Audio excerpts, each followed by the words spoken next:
Hi, we're Area. My name is Beckett Fogg. And I'm Piotrek Panszczyk, and today we're deconstructing our crystal cup chain halter dress. We used 579 yards of cup chain on this dress. 86,400 crystals.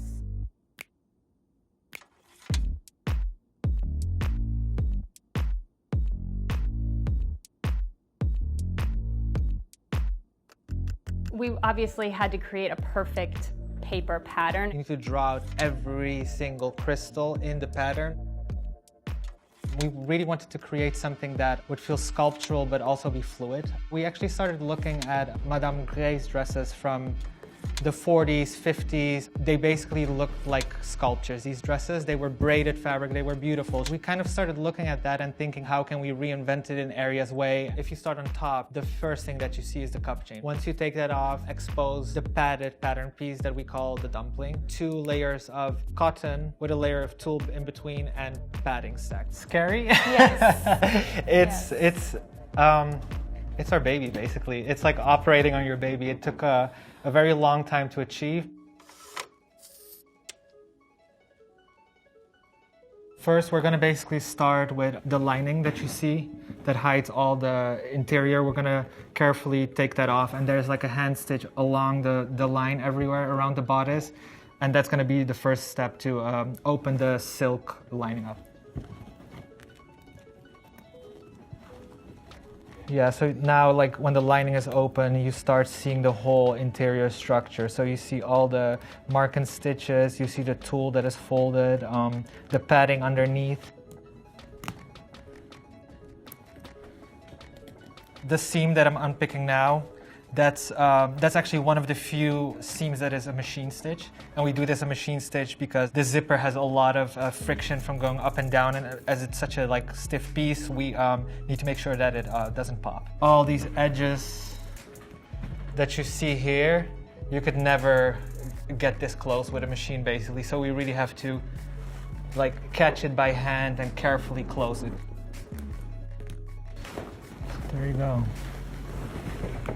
Inside of the dress.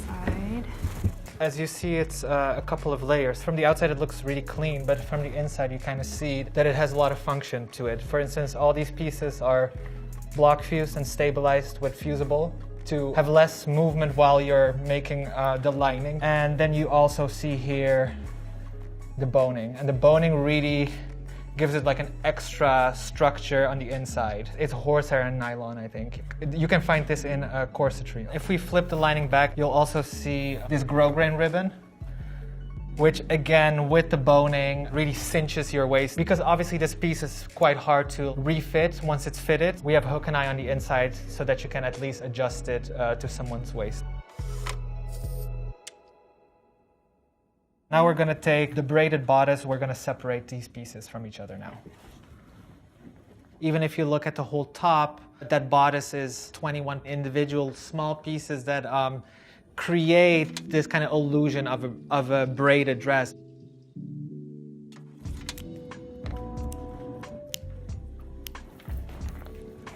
Once you start opening the actual individual pieces from each other, you see kind of like how they start separating into almost like darts.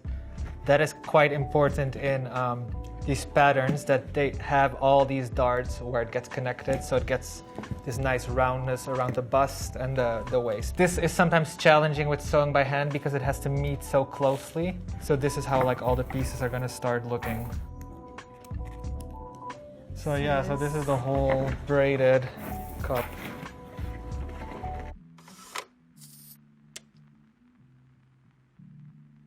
Tulle is an interesting material because it seems quite dainty and transparent. There's a lot of different tools used in embroidery. There's a lot of like power meshes, tools that are almost invisible to see. So we tried organzas also, but that was too light. We tried silk, synthetic, we tried a lot of things, and in the end we decided to go for this actual nylon tulle, which was super transparent but strong and dyeable in our colors.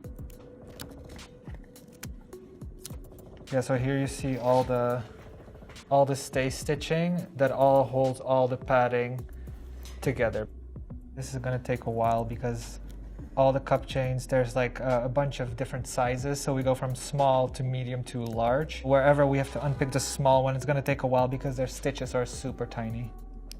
We have to know exactly where the cup chain's coming from, even though if it's the same size crystal, there's slight variations there. So it's always important that we know exactly which material we're working with. We can't just say, oh, we want cup chain in this size. No, it doesn't work like that. You really have to know exactly where it's coming from so that you know the dimensions. If you look closely also, you see how dense the crystal is folded into each other. The chain actually comes with spacing. So once we embroider, we really push in all the stones together so that they are very close to each other. Here you already start seeing peaks of the padding. Yeah, so this is the largest crystal that we use. When it's all stitched like dense like this, we'll have to steam it to soften the stitching, and then we can shape it better. There we go. There we go. We refer to this as a dumpling. We're basically looking at the pieces with the padding without the crystal on top of it, and all this fluff that you're seeing here, that's all like leftover stitching from the embroidery basically.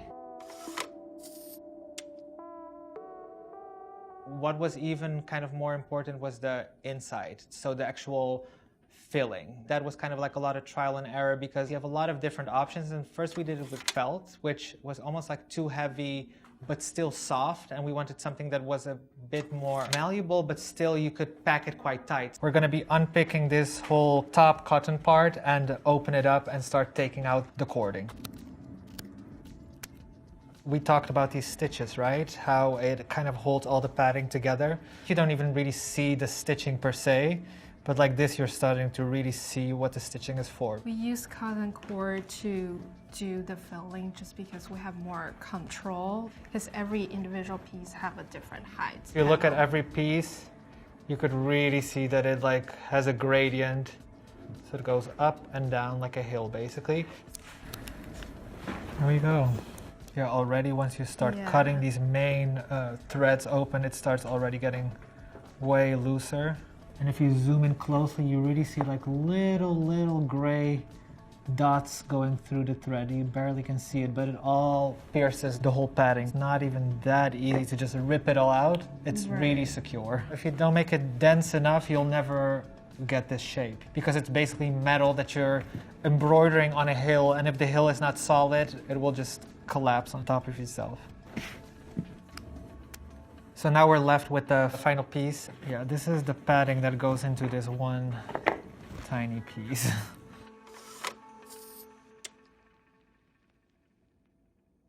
There's a percentage of error involved when you're working with cup chain because it's opens, it closes. You can't ever predict exactly what the length is going to be when you sew it onto something. For that reason, a lot of it has to be done manually. We work with this material so often that we don't just throw away the scraps or, you know, the wasted materials from pieces that don't work. We're always able to reuse them, and so all of our sampling process it comes from pieces that came before that didn't work out. We're never wasting the material. It's too precious for that.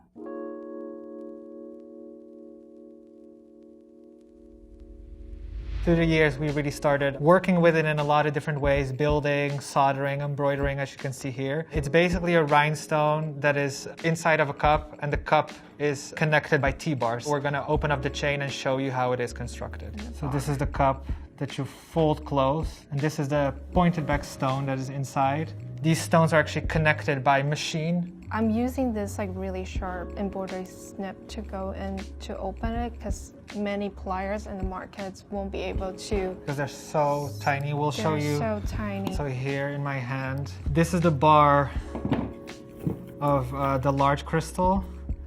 This is the medium one, and then here you see how tiny the small one is. I think it all comes back to the light refraction and high quality crystal. Especially at our runway shows, we really like to play with the lighting to enhance that in different ways. Sometimes you would think that, you need the brightest room possible, but that's not actually true. Sometimes when it's almost completely dark, that's when the crystals just let out like a huge spectrum, almost like a rainbow of light. I think for us it's also interesting that you can change the environment, and that in turn changes the garment.